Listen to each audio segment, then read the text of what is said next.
Hey everybody, welcome to my channel, Tarot from the Divine.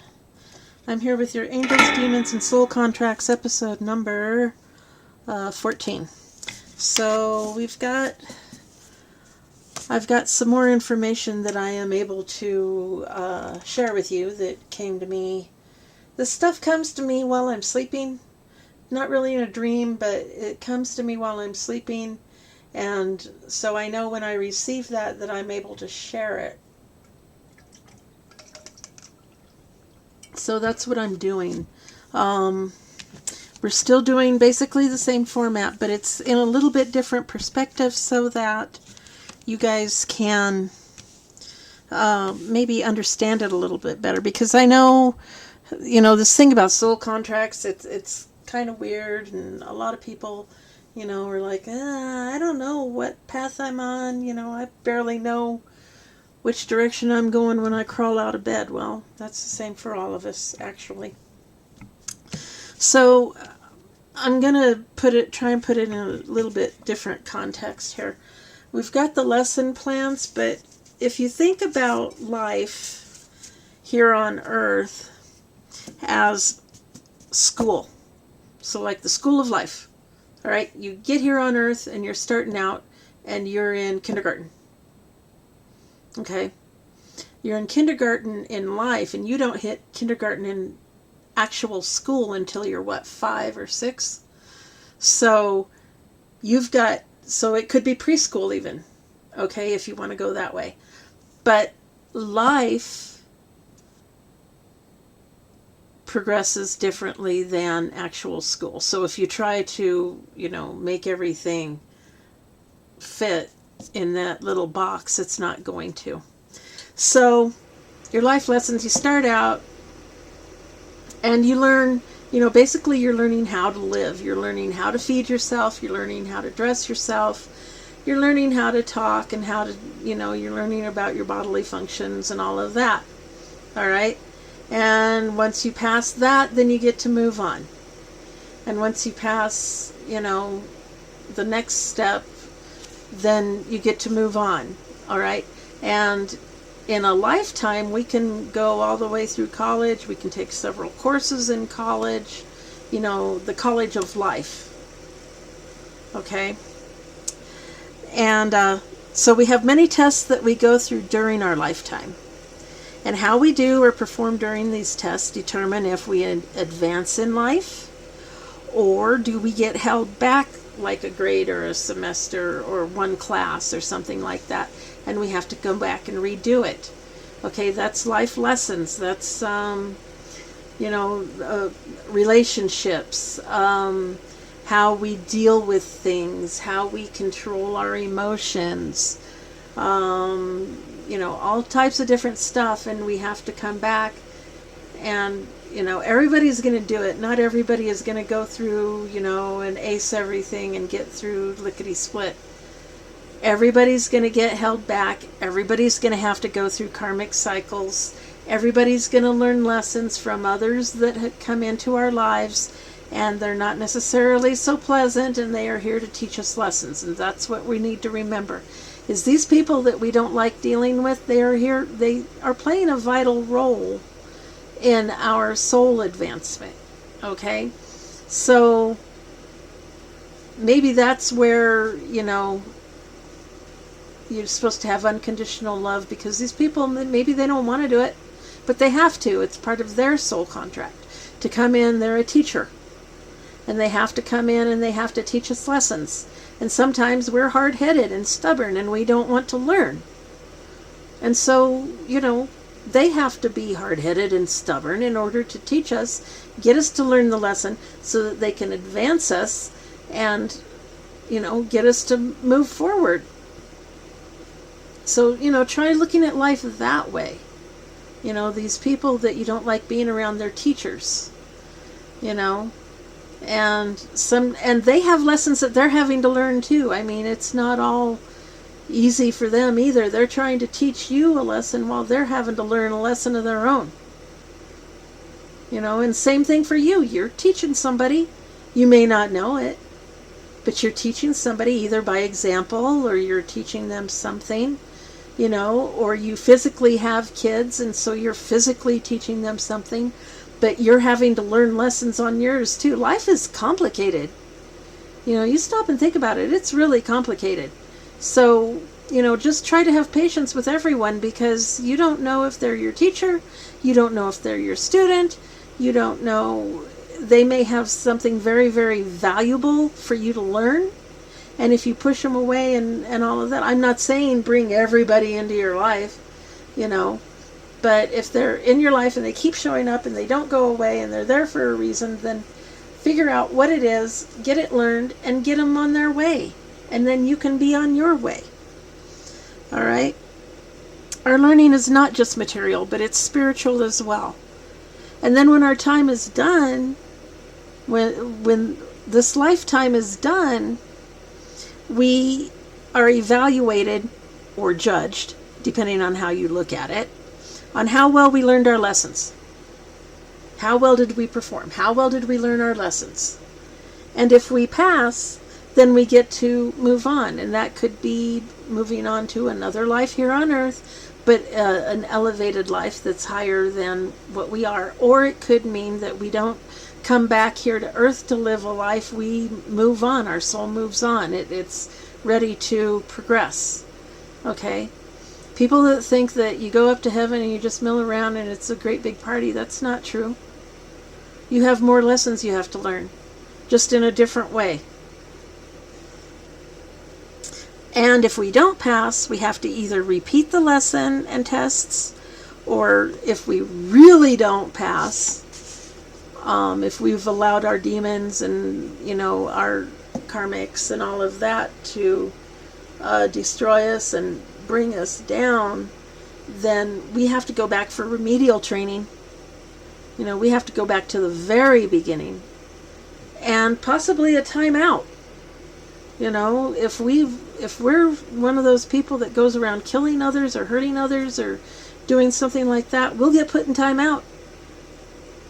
We'll get put with our nose in that corner, and we will not be able to move. And then when we do get to come out of the corner, we have to do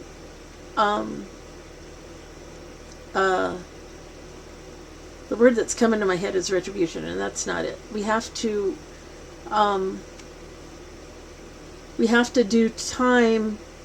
We have to, be like in soul prison, spiritual jail, spiritual prison for a time, to pay for the actions that we did during our lifetime. And then once we get out of spiritual jail or spiritual prison, then maybe we'll get another chance and see if we've learned our lessons. And that's a big karmic cycle. That's huge. That's almost impossible to get out of. So you want to stay away from that. All right? So now, maybe that'll make sense with the soul contracts, and maybe that will help with what I'm saying. If you think of it, life is school. And what grade are you in? I have no idea what grade I'm in.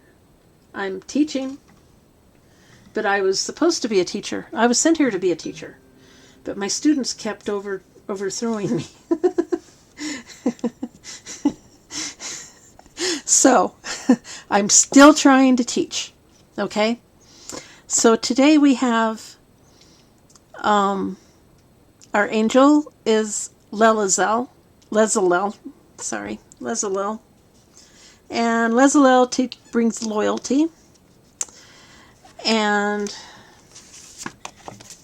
also, people born under this angel learn everything with ease, have happy memories, and distinguish themselves through speech. Lezalel governs friendship, reconciliation, and conjugal fidelity.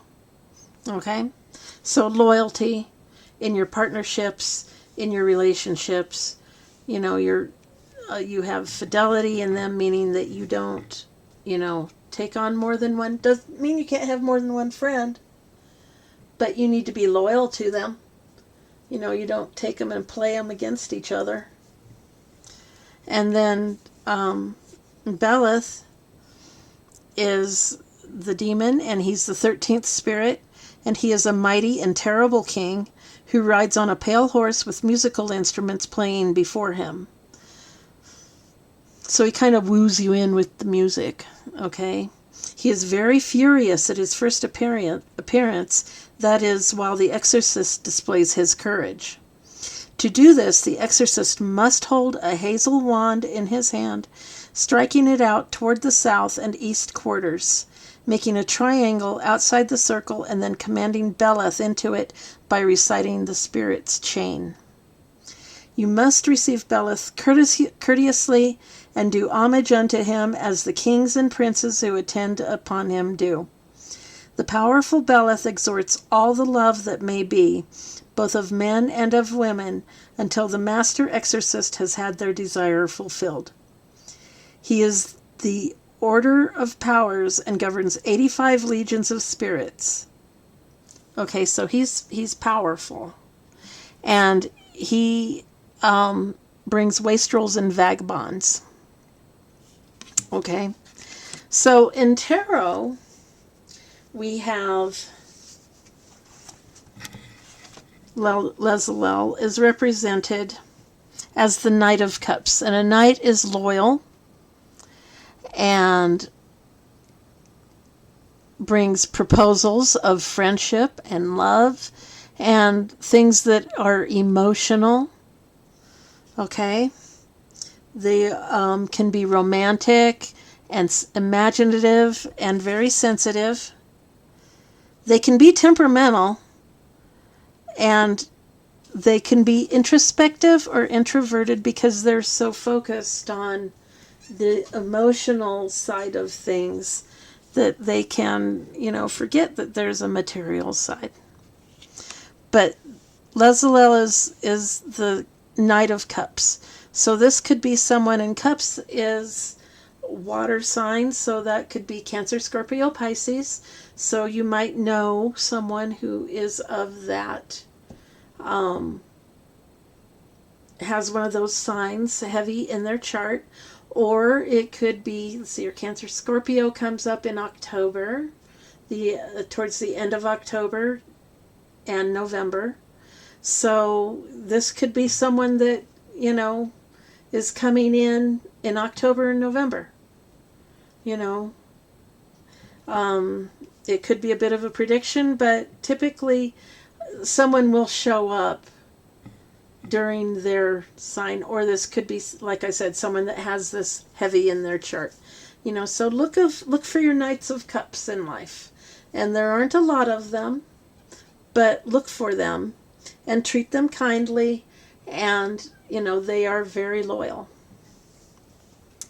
Now, Beleth, bringing his wastrels and vagabonds, and being a very powerful demon. And Pentacles is material. So, material being money, career, health, material possessions. All right? And we have he will make you prosperous. He'll try and bring you all of this financial stuff and all of this material stuff just to bring vagabonds and wastrels in to take it away from you. Okay, to learn that lesson. While Lezalel brings you loyalty, so you might even be the Knight of Cups. Okay, you might even have Cancer, Scorpio, Pisces heavy in your chart.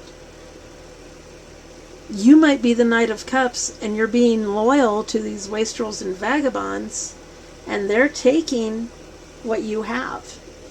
Okay? So, because if you turn them upside down, he'll bring you nothing but bad news about finances and property. He's going to be bad luck. He's going to be irresponsible. And he's going to have a sense of entitlement. This person is going to think that they are entitled to what you have, what you've earned, your stuff. They think that they are entitled to what you have. And boy, do we see a lot of that in the world right now. So he's here to teach you a lesson about loyalty. Yes, be loyal. But you don't have to be loyal to everyone. People have to earn your loyalty. Okay? They have to earn it by showing you that they are loyal. If they are showing you that they are not loyal, then you do not owe them loyalty. You owe them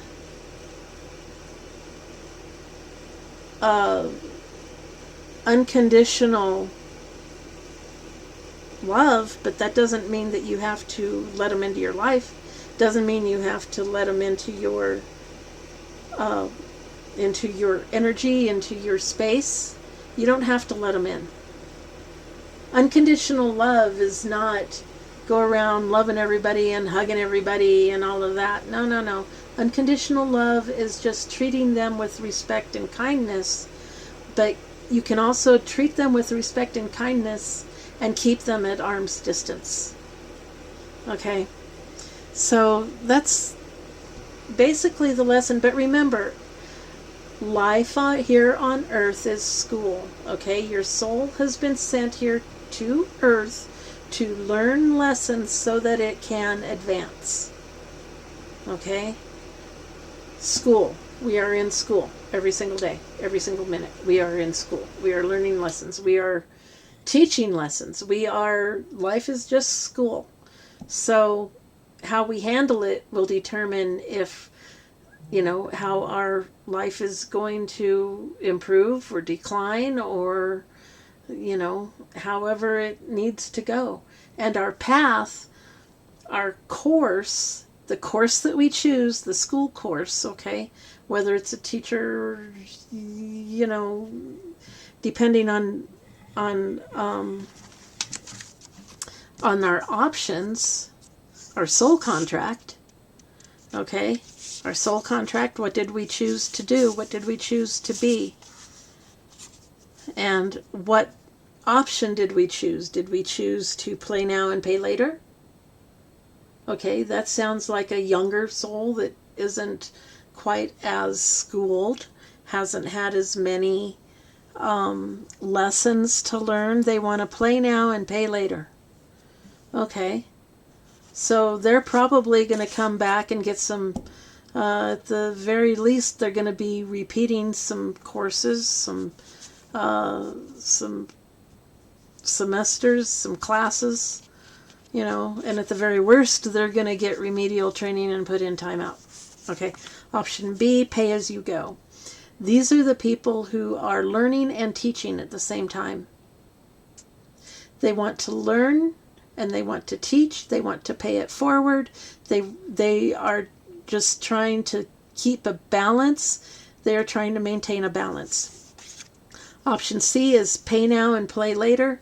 A lot of these are teachers. A lot of these are people who have learned a lot of lessons, and they are nearing the end of their course, their schooling here on earth, and they want to basically get it over and done with. So they are willing to accept all of this stuff because they believe that they're able to handle it. And then they'll receive their reward, they'll pass, and they'll go forward is the hope. Yeah, it can always change, but that's the goal. Okay? So maybe that helps. So that's your lesson for today. Thank you all for being here. I truly do appreciate each and every one of you. I hope that I'm helping you, and I am really trying to teach you something so that when you encounter things in life, when you encounter specific circumstances in life, you might be able to recognize it as, oh, maybe this is the beginning of a lesson. Because usually after you've successfully completed a lesson and you've passed the test, then your life improves somewhat, okay? But don't rest on your laurels. Don't get too comfortable because your next lesson and test are upcoming, okay? It's just a different direction. You've learned this lesson. Your life is improving in this direction. So now you're going to get hit with something else over here, left field. And you're going to have to learn something new. And you're going to have to take that test and pass it. And you may have to take it a couple of times before you pass it. and just get ready and don't lose the lesson that you learned over here. Use this lesson to help you through this next test. And so I hope this helps. Thank you all for being here, and have a great day.